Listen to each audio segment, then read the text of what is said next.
Hi everyone, let me give you a quick idea about the double entry rule.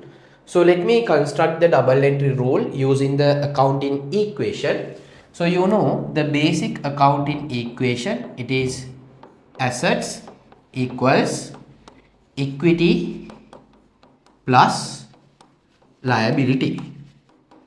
So you know if you take this equity, normally because of the income, the equity will increase, and because of the expenses, the equity will decrease. So based on this, let me construct an expanded accounting equation.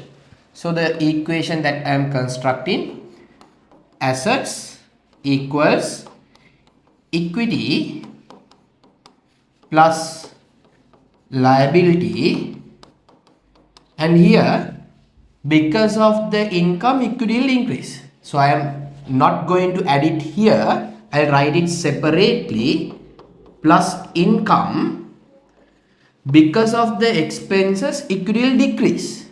So here without writing it here, I'll write it separately, expense.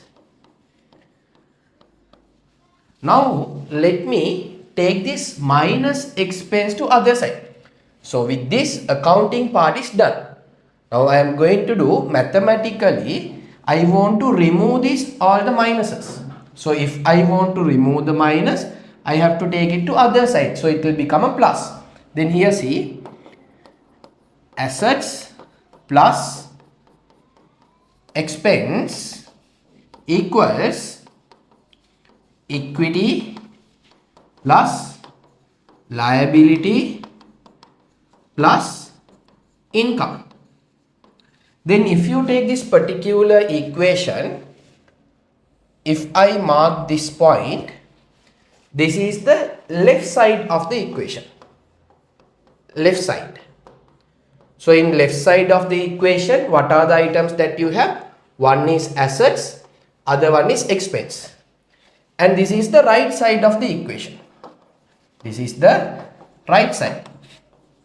So in right side, what are the things that you have? Equity, liability and income.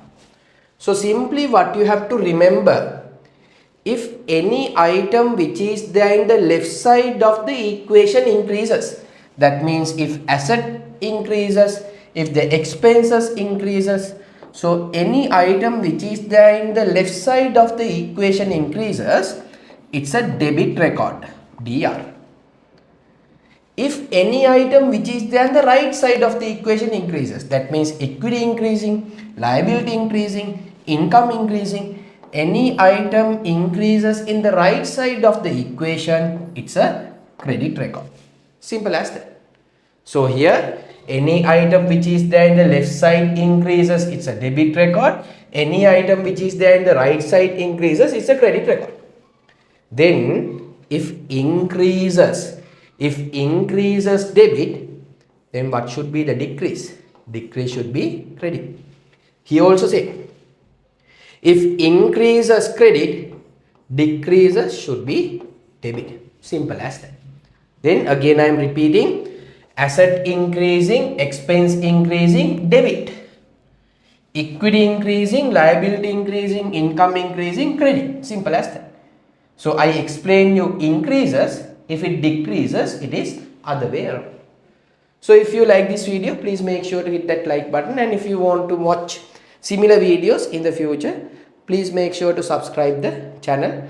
And here I will put another very important video, you can click and watch that particular video as well.